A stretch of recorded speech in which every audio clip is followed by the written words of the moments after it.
Hello everybody and welcome to the new start of the Let's Play by me, Red Eagle 84. Hello everybody, yes, and welcome back. It is me again, Red Eagle 84, I've said that about twice now, and we're starting the new project on the new channel. This is Metal Gear Solid 3 Snake Eater Blind. Now, Metal Gear Solid 3 Snake Eater, I've never played. Apart from Metal Gear Solid 4, I've never played a Metal Gear game, okay? And now, Metal Gear Solid 4, I really enjoyed, and I thought, oh, I'll go back and play some of the other games. I have Metal Gear Solid 2, I haven't played it yet, and I've... obviously, as we've got here, we've got Metal Gear Solid 3. Now, as I've been told, Metal Gear Solid 3 is the best of the series, so I'm going to start with that one. So let's get on with it then, shall we? Let's press start. Oh, we've gone back to the thing. Sorry, I was just I was just a little bit slow there. Anyway, let's press the start button and see how we go. Let's just have a look at our options a minute. Okay, so pressing the X button makes you go back. Okay, that's good game design right there. Pressing the X button to confirm is apparently not very good for this game. Not good enough for this game even. I'm just going to adjust my screen ever so slightly. Yep, that's fine. I don't know how that'll show up on the video, but it doesn't matter anyway. English language, captions on, Dolby Pro Logic, blood, vibration. Okay, fair enough. Snake versus Monkey, I don't even want to know what that is, so I'm not going to bother. I'm just going to go with new game. I've never played either of these, so I'm going to say I'm playing Metal Gear Solid for the first time. Standard difficulty for non-action experts and for beginners. Well, I'm not exactly an expert at Metal Gear games, so I'm going to go on easy. Because from what I've been told, this game is quite difficult. So I'm not hurting too much about that one. Hopefully, anyway. After the end of World War II, the world was split into Sorry, two, Mr. Hater. I didn't East mean and it. West. This marked the beginning of the era called the Cold War.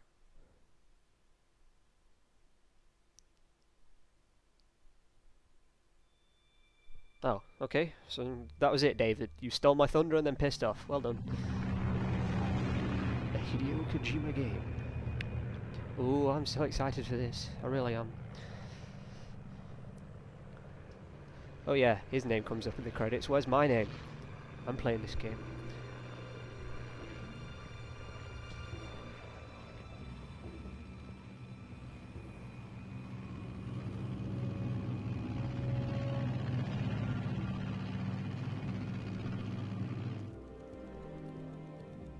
Flying over Pakistan, altitude 30,000 feet. Approaching Soviet airspace. 20 minutes to drop off. Commencing internal depressurization. Equipment check. Arm main parachute. All right. You ready to go? Drop zone still showing a high pressure mass. Cav okay. Good. We've got high visibility.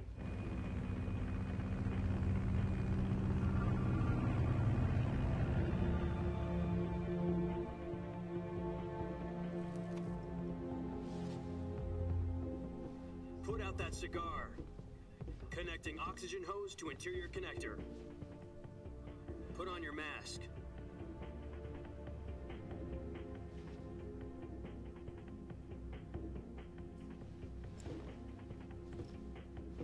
Does this panty waste know what he's doing? Oh, you did not just go there. Approaching release point. 10 minutes to drop off. Hey, are you deaf? He said put out the cigar and put on your mask.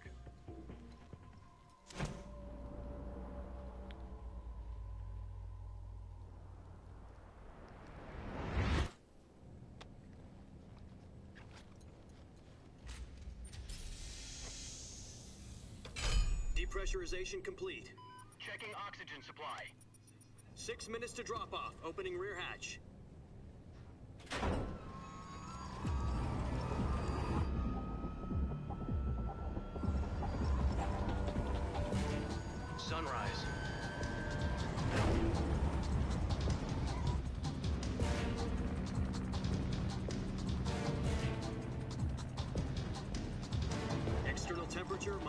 46 degrees Celsius. 2 minutes to drop off. Stand up.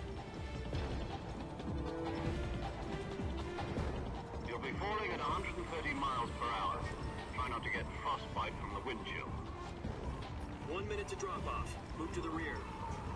Activate BLF, Arnold. This is one for the history books. The world's first halo jump. 10 seconds to drop off. Stand by. Status okay. All green. Prepare for drop-off. Countdown. 5, 4, 3, 2, 1. Spread your wings And fly. God be with you.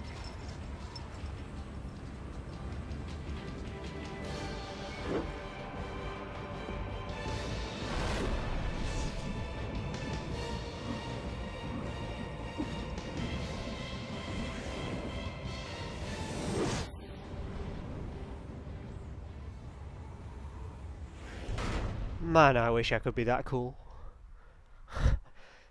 For a first cutscene, I'm impressed. Jack, I've got some important news. The head of the CIA has finally given us the green light for the Virtuous mission. Virtual mission? No, the Virtuous mission. The future of our Fox unit depends on it. If it succeeds, we'll be officially organized into a unit. Virtuous mission? Sounds like some kind of initiation ritual. You know, don't get cocky. This isn't a training op. Right. So what exactly is this wonderful mission? Well, about 2 years ago, a certain Soviet scientist requested asylum in the West through one of our moles. His name is Nikolai Stepanovich Sokolov. He's head of the OKB 754 Design Bureau, one of the Soviets' top-secret weapon research facilities, and the East's foremost expert on weapons development. Sokolov? Isn't he that famous rocket scientist? The very same. On April the 12th, 1961, the Soviets achieved the first manned spaceflight in history. The Earth was blue, but there was no God. Well spoken. The rocket that carried Yuri Gagarin to orbit was the A-1, known as the Vostok rocket. Sokolov is said to be the man most responsible for the multi-engine cluster used in that rocket. After Gagarin's flight, Sokolov left rocket development to become the head of the newly established Design Bureau. From a lowly technician to head of a design bureau, that's quite a success story, so why'd he want to defect? It seems he'd become afraid of his own creations. Afraid? Call it a crisis of conscience. And for that, he left his country and his family behind and went over the fence? Not exactly.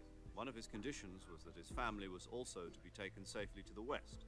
We used a mole to get the family out first, and succeeded in sneaking Sokolov over the Berlin Wall shortly afterwards. I was the one who conducted the operation. The security on the eastern side was still full of holes back then. Then what? We got Sokolov over in one piece, but the whole ordeal had left him exhausted, and we checked him into a hospital in West Berlin.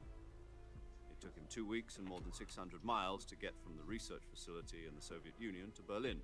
He was in no condition to say anything coherent. And it was only a week later that we had something much bigger on our hands. The Cuban Missile Crisis. October the 16th, 1962, President Kennedy received word that the Soviets were in the process of deploying intermediate-range ballistic missiles in Cuba. The President demanded that the Soviets dismantle and remove the missiles. At the same time, he announced a naval blockade to prevent further missile shipments from reaching Cuba. But the Soviets didn't back down, instead placing their armed forces on secondary alert. Soviet transport ships carrying missiles continued on course towards Cuba. US and Soviet forces went on alert for an all-out nuclear war. Frantic negotiations were conducted through the UN's Emergency Security Council and unofficial channels to end the hair-trigger standoff. Finally, on October the 28th, the Soviet Union agreed to remove its missiles from Cuba, and so the world avoided a nuclear holocaust. But in order to get the Soviets to pull their missiles out, we had to make a deal. You mean the one where the US agreed to remove its IRBMs from Turkey? No. The Jupiter IRBMs deployed in Turkey were obsolete, and we were going to get rid of them anyway. They had no strategic value whatsoever to either the US or the Russians. The Turkey deal was a ruse, a cover story that was fed to the other intelligence agencies around the world. So what did the Russians really want? Sokolov. They wanted us to return Sokolov. You mean the Soviets pulled out of Cuba just to get their hands on Sokolov? That's right. What the hell was he working on? At the time, we had no idea. We were running out of time. It was either give up Sokolov or risk full-scale nuclear war. In the end, we had no choice. President Kennedy gave in to Khrushchev's demand. The next day, I got Sokolov out of the hospital, handing him over to agents on the eastern side. Sokolov kept on screaming, "Save me," until he disappeared from my sight. Then a month ago, we received some new information from one of our moles. About Sokolov? Yes. He was taken back to the research facility and forced to continue working on the weapon in question under KGB supervision. What's more, it's on the verge of completion. So what kind of weapon is it? Something to do with space rockets? No, missiles. Same technology. I guess you're right. We don't know the details, but it appears to be a new kind of nuclear device. For half a year now, the Soviets have been conducting frequent nuclear tests at Semipalatinsk. Something to do with the weapon, I assume. We're talking about a secret weapon so big that Khrushchev was ready to pull out of Cuba to get it back. Is Sokolov still in the facility? No. According to our intelligence, he's in Selinoyarsk, a place in the mountains about 3 miles to the west that's known as the Virgin Cliffs. The Virgin Cliffs. Nice name for a virtuous mission. They moved him there just recently. Why? Apparently, they're conducting a field test of the weapon, but it's our best chance to get him back. This mission would never have been possible if he was still in the research facility. This is our last chance. Sokolov must have known that too when he contacted us.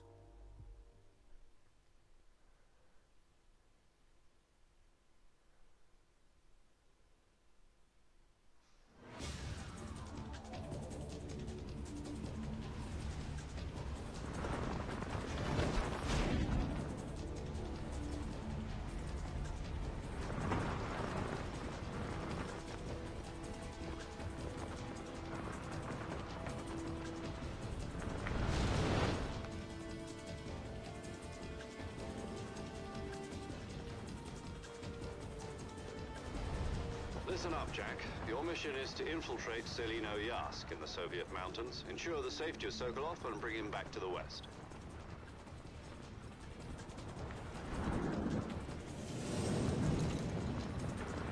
If we don't get Sokolov back before that weapon is complete, we'll be facing a major crisis. The clock is ticking.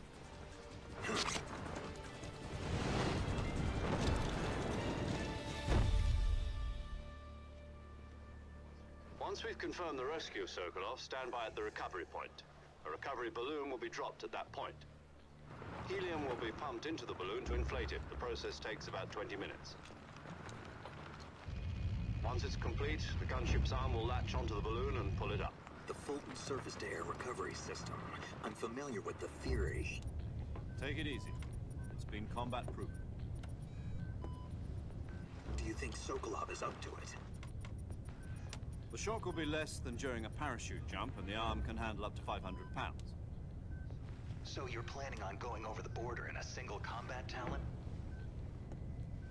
She's equipped with 2 6-barrel 20mm Vulcan cannons, as well as 2 40mm machine guns. Sounds like she could hold her own against a battalion of tanks. Even with the fuel in the reserve tank, we're facing a 4-hour time limit. If all goes well, it shouldn't take more than a few hours. Home in time for dinner. But if anything goes wrong, You'll be eating dinner, breakfast, and all the rest of your meals in the jungle.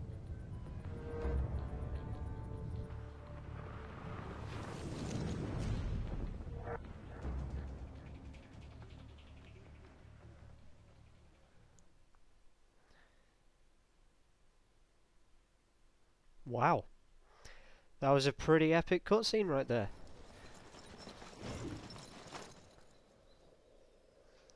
I'm guessing it's alright to talk over this. I really don't know, but... Yeah, watch out for that tree, George. And you've lost your backpack as well, which is kind of stupid.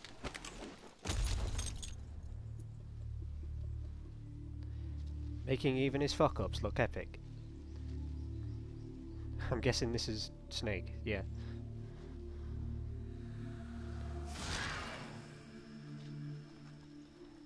The cinematography is just fantastic so far.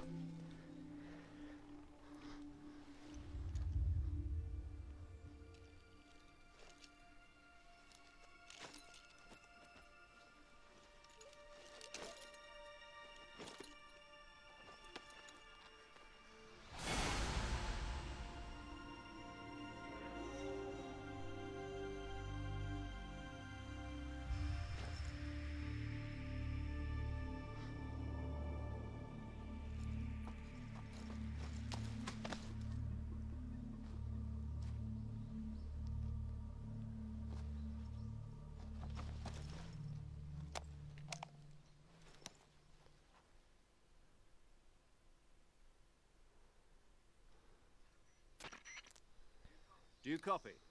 You're already in enemy territory, and somebody might be listening in. From here on out, we'll be using code names to refer to each other. Your code name for this mission will be Naked Snake. I'll be referring to you as Snake from now on. You're not to mention your real name. Snake? What, you don't like snakes? What do you mean? You've eaten one before, haven't you? In survival training? I'm glad to hear that. I don't know if I'd ever order one in a restaurant, but... Be careful, you might not have a choice. What about you, Major? What should I call you? Let's see. I'll be Tom. Call me Major Tom. This will be a sneaking mission. You must not be seen by the enemy. You must leave no trace of your presence. Is that clear? This kind of infiltration is the Fox unit's speciality. In other words, weapons and equipment are procured on site. That goes for food as well. You're completely naked, just as your name implies. Great. Now I see why you asked me if I like snakes. I suppose calling me Snake was your idea of a joke, too. No. There's a good reason for that. I'll tell you later when the time is right. Gotcha. Getting back to the subject, how exactly am I supposed to feed myself? You've been issued a knife and a tranquilizer gun. Use them to hunt for food. You'll also find some medical supplies in your backpack. Yeah, about the backpack. I lost it in a tree on the way down. I see. Well, you'd better go back and get it then. You know where it is? No problem. I can see it from here. It's stuck on a branch. To climb a tree, stand in front of a tree that's covered in ivy and press the action button. I'll be monitoring your progress over the radio. We can't risk violating Soviet airspace, but I'll be in the gunship. My frequency is 140.85. I'll give you a call if I need to talk to you. If you need to talk to me, use the send function. Okay, Snake, go get your backpack.